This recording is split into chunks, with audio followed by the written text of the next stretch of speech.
Israeli airstrikes have killed 22 people and injured more than 100 in central Beirut.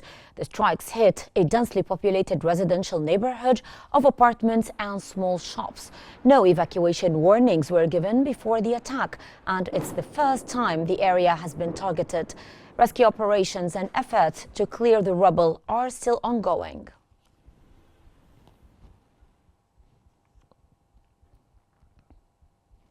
Thick smoke has risen over southern Lebanon as Israeli occupation forces intensified their strikes in the region. The escalation marks a sharp shift in Israel's operations, with ground troops now entering southern Lebanon and airstrikes targeting the capital Beirut. This latest development has highlighted tensions following weeks of increased military activity in Lebanon. Israel's actions have drawn international concern as fears of a broader regional conflict grow amidst the ongoing hostilities.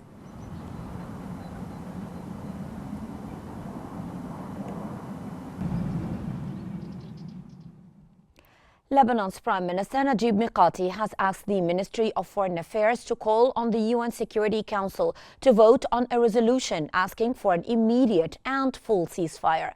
Mikati says that the government is committed to the full implementation of UN Resolution 1701, adding that the government is ready to deploy the Lebanese army in the border areas in southern Lebanon.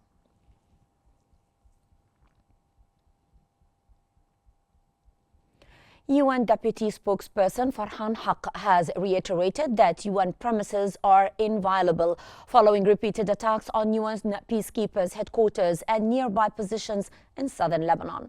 Haq stressed that under the 1946 Convention on the Privileges and Immunities of the United Nations, Israel is obligated to honor and respect this inviolability, which is not subject to any qualifications, limitations, or expectations. Peacekeepers remain in a hospital. In a separate incident, Israeli Defense Force soldiers also fired on UN position 131 in Labune. UN Secretary-General Antonio Guterres has condemned the gunfire directed at UNIFIL position in southern Lebanon. Guterres stated that such incidents cannot be tolerated, emphasizing that firing on a UNIFIL site is a violation of international law. He also urged the international community to protect peacekeeping forces and to make every effort to prevent a full-scale war in Lebanon, as well as to avoid escalating tensions in the Middle East to prevent a deterioration of global security. It's close to 2,000, and we see already 170,000 people fleeing to Syria. We see more than 1 million.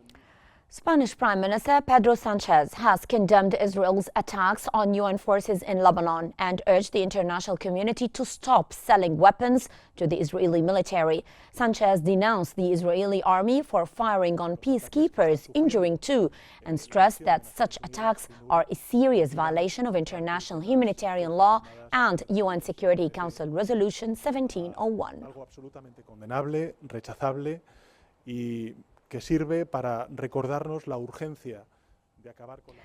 A Chinese envoy has strongly condemned the recent Israeli attacks on UN positions in Lebanon and called for a full investigation. Fu Kong, China's permanent representative to the UN, expressed grave concerns about the situation in Lebanon. He emphasized that any deliberate attack on peacekeepers is a serious violation of international humanitarian law and UN Security Council Resolution 1701 and must be stopped immediately. 我们要求对事件进行调查、追责，并采取措施，杜绝再次发生。 The US and France have emphasized that strengthening Lebanon's army is crucial for implementing a key UN Security Council resolution aimed at maintaining peace along the country's border with Israel. Deputy US Ambassador Robert Wood stated at a meeting of the 15-member Security Council that the international community must prioritize efforts to bolster Lebanese state institutions.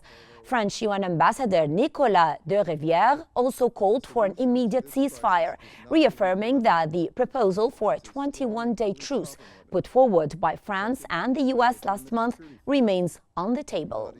In the Lebanese armed forces. And so, The international community must focus its efforts accordingly, helping strengthen. Italian Defense Minister Guido Crosetto has condemned Israeli forces for shooting at positions used by UN peacekeepers in Lebanon, describing it as a possible war crime. Crosetto stated that he has contacted his Israeli counterpart to protest the actions and has summoned the Israeli ambassador to Italy to demand an explanation, which has not yet been provided. To UNIFIL, and although none of its contingents were injured this week, Crosetto emphasized that these Israeli actions will not be accepted. Non giustificate da alcuna necessità militare. U.S. Secretary of State Antony Blinken has stated that it is primarily up to the Lebanese people to determine the future of their country. Speaking in the Latvian capital after attending the ASEAN East Asia Summit, Blinken reiterated Washington's commitment to diplomacy in addressing the situation. However, he emphasized that the fundamental decisions on how to proceed belong to the Lebanese people. It's not supposed to be the case. Remember, Israel was in southern Lebanon for a long time, 18 years, and it got out in 2000. The International Organization for Migration is calling for increased international support to assist in evacuating the rising number of stranded migrants in Lebanon. The country hosts at least 177,000 migrant workers. As Israeli strikes intensify, many are struggling to find safety. Numerous foreign workers have been left homeless, abandoned by their employers, and turned away from local shelters, prioritizing displaced Lebanese nationals. Israeli occupation forces airstrikes on Lebanon have intensified, displacing 1.2 million people, killing over 2,000, and severely damaging Beirut's infrastructure, raising humanitarian concerns.